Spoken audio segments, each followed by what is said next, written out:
안녕하세요. 법무사 호인사무소 김민수 법무사입니다. 오늘은 자동차에 세금이 압류되었을 시 대처 방법에 대하여 설명드려보도록 하겠습니다. 개인회생을 진행하시거나 파산을 진행하시는 분들 중 국세, 지방세, 건강보험, 국민연금 등 우선 변제 채권이 연체되어 통장이나 자동차에 압류가 되신 분들이 정말 많습니다. 미리 말씀드리자면 국세, 지방세, 건강보험, 국민연금, 체납금은 우선 변제 채권으로서 개인회생의 경우 18개월 안에 변제를 완료해야 하며 파산의 경우 해당 채권 전액이 비면책 채권이라 해당 금액만큼은 따로 변제를 해야 하는 부분이 있습니다. 우선 개인회생의 경우 예를 들면 152만 원의 소득인 신청인이 1인 가족 최저생계비 102만 원을 제외한 나머지 가용소득으로 변제를 하게 되면 채무가 3천이건 3억이건 매달 50만 원씩 3년간 1,800만 원을 상환하고 나머지 원금과 이자 전액을 탕감받게 됩니다. 하지만 여기서 은행 채무가 8천만 원이고 우선 변제 채권이 2천만 원인 경우 매달 변제 금액이 2천만 원의 우선 변제 채권을 18개월간 변제해야 하는 이유로 매달 변제 금액이 50만 원에서 111만 원으로 상향되게 됩니다.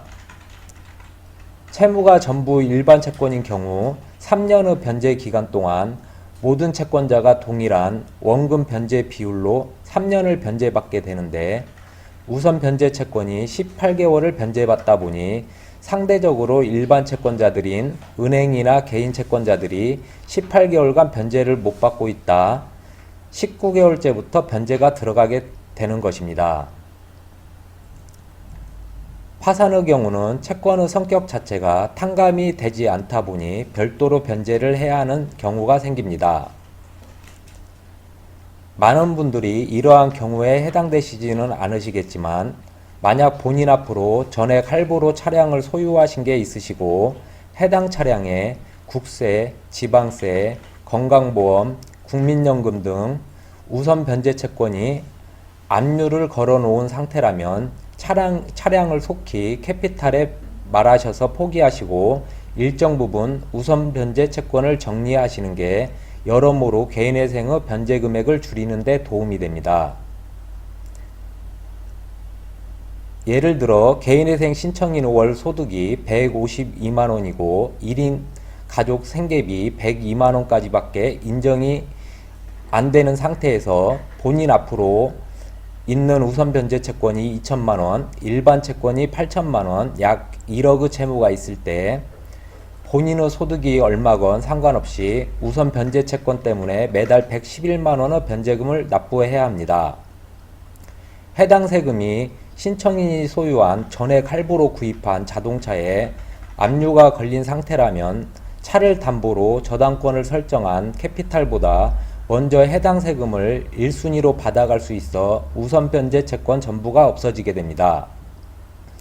하지만 캐피탈에서 받아갈 돈이 그만큼 줄어 채무의 총량이 줄지 않아 캐피탈의 채무가 2천만 원 가까이 그대로 늘어나게 되지만 캐피탈 채무 성격이 일반 채권이다 보니 이때는 변제금이 50만 원이 되는 것입니다.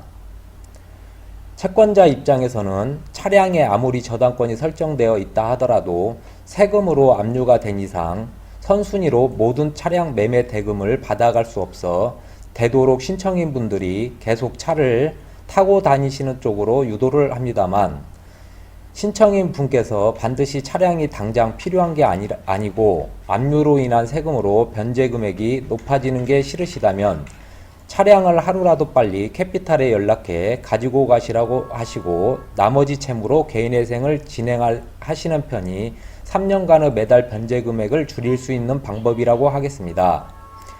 지금까지 자동차에 세금이 압류되었을 시 대처 방법에 대하여 설명드렸습니다. 법무사 호인사무소 김민수 법무사였습니다. 감사합니다.